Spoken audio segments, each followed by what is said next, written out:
ভারতের উত্তরাখণ্ডে গরু জবাই বন্ধ এবং গরুকে রাষ্ট্রমাতা ঘোষণার দাবি তুলে মোদীকে সময় বেঁধে দিয়েছে শঙ্কররাজ স্বামী। তিনি বলেছেন, আগামী 17ই মার্চের মধ্যে সরকার যদি এই পদক্ষেপ না নেয় তবে দেশের বিভিন্ন স্থানে ব্যাপক আন্দোলন শুরু হবে। ভারতের উত্তরাখণ্ডে শঙ্করাচার্য স্বামী অভিমুক্তেশ্বরানন্দ সরস্বতী দীর্ঘদিন ধরে এই দাবি আদায়ের জন্য আন্দোলন চালিয়ে আসছেন এবং 2023 সালে গোপাল মণি সংগঠনের সহায়তায় বিভিন্ন কর্মসূচি চালিয়েছেন।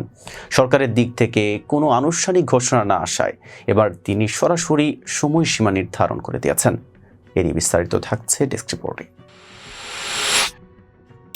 গরু জবাই বন্ধ এবং একে রাষ্ট্রমাতা ঘোষণার দাবি জানিয়ে এবার মোদী সরকারকে সময় বেঁধে দিয়েছেন ভারতের উত্তরাখণ্ডের শঙ্করাচার্য স্বামী অভিমুক্তেশ্বরানন্দ সরস্বতী।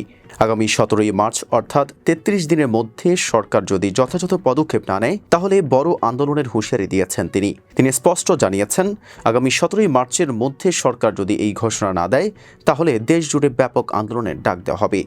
গরুকে রাষ্ট্রমাতা ঘোষণার দাবিটি দীর্ঘদিন ধরে হিন্দু সংগঠনগুলোর অন্যতম প্রধান এজেন্ডা হলেও নয়াদিল্লি এখন পর্যন্ত এই বিষয়ে কোনো সিদ্ধান্ত নেয়নি। এতে অসন্তোষ প্রকাশ করে মঙ্গলবার এক সংবাদ সম্মেলনে শঙ্করাচার্য বলেন, সরকারের হাতে মাত্র 33 দিন সময় আছে। যদি 17ই মার্চের মধ্যে গরুকে রাষ্ট্রমাতা হিসেবে ঘোষণা না দেওয়া হয় তাহলে নয়াদিল্লির রামলীলা ময়দানে সকাল 7টা থেকে বিকেল 5টা পর্যন্ত গো প্রতিষ্ঠা নির্ণায়ক দিবস পালন করা হবে। সেখান থেকেই আমরা আমাদের আন্দোলনের পরবর্তী রণকৌশল নির্ধারণ করব। শঙ্করাচার্য অভিমুক্তেশ্বরানন্দ সরস্বতী দীর্ঘদিন ধরে এই দাবি আদায়ের জন্য আন্দোলন চালিয়ে যাচ্ছেন।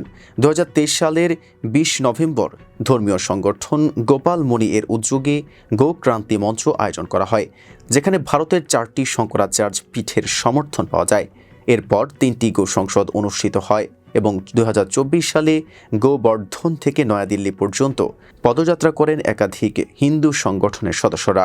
তবে এত প্রচেষ্টা সত্ত্বেও সরকার এখনও এই বিষয়ে কোনো আনুষ্ঠানিক ঘোষণা দেয়নি। ফলে এবার কেন্দ্রীয় সরকারের সামনে সুনির্দিষ্ট সময় বেঁধে দিলেন শঙ্করাচার্য অভিমুক্তেশ্বরানন্দ সরস্বতী।